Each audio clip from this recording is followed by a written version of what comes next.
bigger, stronger Tua. Right. So he's going to play now for Atlanta. And they're only one back at Tampa, and they beat him 2 times now. So if they get tied, they got to win all 3 games. Sure. What should we expect? Let's go back to you're very good at this. What did you see coming into the league? Strength, weakness, Penix. What are we going to see? Yeah, I like Michael Penix coming out, but, the Tua comparison is very interesting because he is a timing rhythm player, and that's what he did in college under Ryan Grubb, who's now the coordinator for the Seahawks.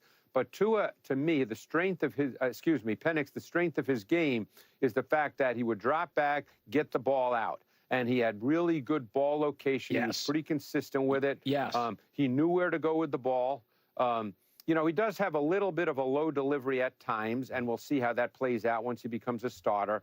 But for the most part, I thought that Penix was a really good prospect. Now, he's not immobile, but he's going to be at his core a pocket player. Yes. But the difference is, and you can see the evaluation, the difference is, and this is just part of it, obviously, as you know, because I send you a lot of my evaluations, you know how detailed they are, is there a running football team? They run over 60% with Bijan on first down, and they're playing the Giants this week, and they're going to run the ball. So barring anything strange happening in this game, Penix is not going to have 40 dropbacks. They'd be thrilled, in my opinion, this week playing the Giants if Penix goes, 18 for 26 for 205 yards and a touchdown and doesn't turn it over. Right. I don't think that this is necessarily a Michael Penix game in the way they're going to approach it. They've got Robinson, they've got Algier. They're a running football team. And Bijan Robinson, for whatever reason, does not get talked about enough because he is truly a high-level traits back in this league. Yeah. I'm getting pumped for this game. I'm getting pumped for the Michael Penix Jr. era, honestly. I think it's so great, being a rhythm and timing quarterback and making sure that you can really play from within the pocket is just so crucial. When you're more of this kind of like freestyle feeling type of quarterback, it can be difficult. It can be tough. It's tough for the coaching staff. It's tough for the O-line. It's tough for the weapons. You see receivers and tight ends, anyone who's going to be really catching the ball, things can kind of get disrupted. And of course, if you're an incredibly high level elite athlete, you can kind of work with it. But we just know that it just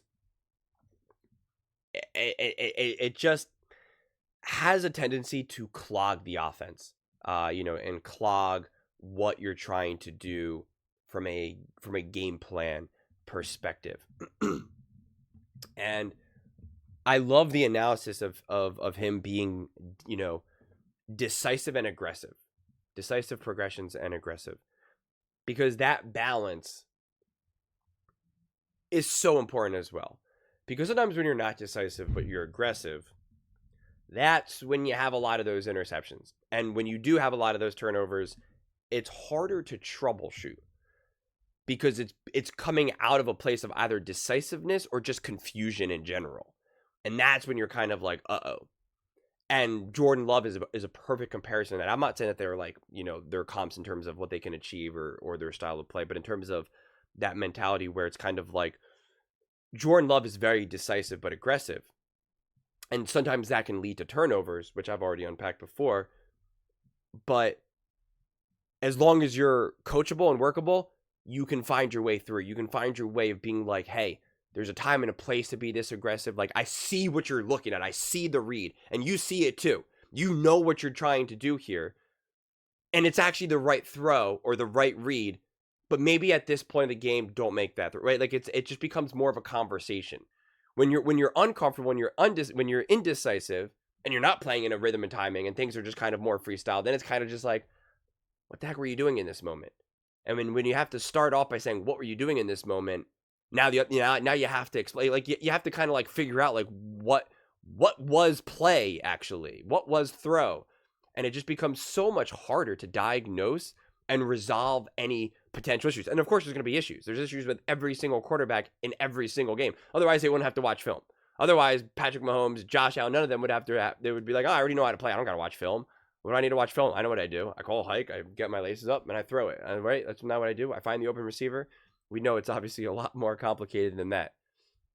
And so even just from a troubleshooting standpoint and a game-to-game management, a half-to-half management, drive-to-drive, I love that.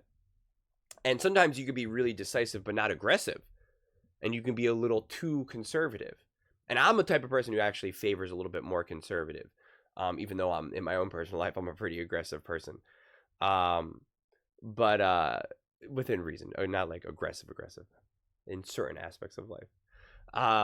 But so I'd say assertive. But so that's what I like to kind of hear from Michael Penix.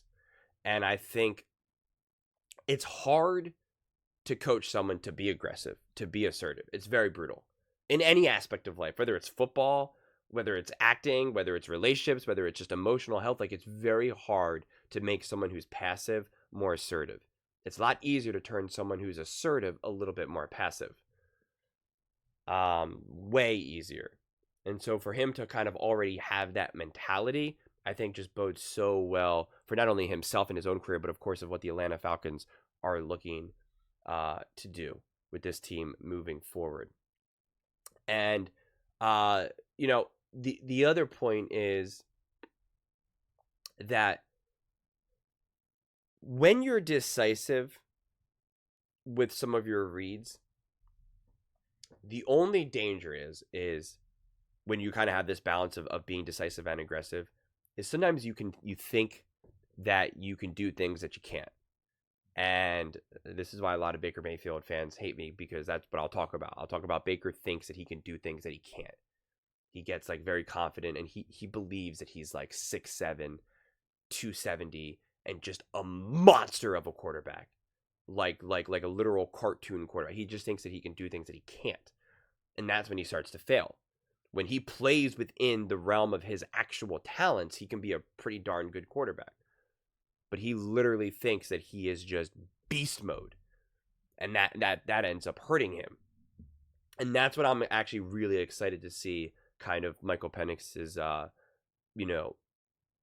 evolution and growth as a quarterback in the league, to kind of find out where does he see himself. Because that's the thing, when you see so many quarterbacks, I mean, look at Spencer Rattler for as a great example of this. Like, you see certain quarterbacks who do things where you're like, you're not good enough to do that. Like, I understand you can kind of do it, but like, not in the NFL. Or if you can do it in the NFL, you can do it about like 1 out of 30. That's not enough in the NFL, okay? I understand. Yeah, you've made that play that you saw Mahomes or Josh Allen make. The difference is they can do it like 6 out of 10 times. They still fail at it, but they can do it like 6 out of 10 times. You do it like 1 out of 30. Not even 1 out of 10, 1 out of 30. Like, what are you doing, bro? I mean, how many times have we seen these backup quarterbacks or just these rookies who don't make it? Like, they make plays where you're just like, oh my God. Truly, what was that? And that's why when you saw Jordan Love, even another perfect Jordan Love example, against the 49ers in that NFC Championship game, when he was, I forget exactly how it unfolded, but essentially he was going in the one direction and then throws across his body, like across the field, and it gets intercepted. And the reality is like, one, he can make that play. We've seen him make that play, but it wasn't the right time because he didn't need that play in that moment. So that was something that he needed to learn. And also, you need to be able to make that play more regularly, which I believe he can, but that was not the time to kind of test your success rate. Now, if it was like you only had one more throw to make and that was it, then for sure. But that wasn't the time. And so again, it's a learning process. And so that's why with Penix, when you see someone who's aggressive and assertive and decisive, you when you're decisive, you have to be confident. And so we know Penix plays with a lot of confidence. And so that's why I'm just like, I'm just excited to see how this unfolds.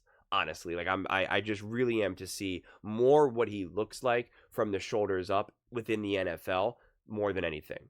You know, we've seen him in college. We've seen him kind of do all those things. We know it's night and day from college to the NFL. So I'm excited more so what he looks like, in his head more than anything. Like that's what I'm honestly the most excited about, especially when we've kind of seen things kind of go in pretty wonky directions this season with young quarterbacks, whether they're rookies or second or third year quarterbacks. We've seen things kind of go in kind of some crazy directions, and so it's going to be cool to watch unfold. But those are just my thoughts. I'd absolutely love to hear yours. What do you guys all think about Michael Penix Jr.'s future in the league? What do you think the expectations are for his first start? Let me know in the comments below. I read every single comment, so whether you agree with me or disagree with me, either way, let's get in some discussions. Let's get in some fights, but ultimately, let's just have some fun. And please do consider subscribing. We're building an amazing community here, and I absolutely love to see you part of it. I want to build something that we all genuinely feel connected to, something that we're really excited to be part of. I think we're well on our way to doing it. And please don't forget to give this video a thumbs up, as it really does help with the visibility and the algorithm. Thank you so much, and see you next time.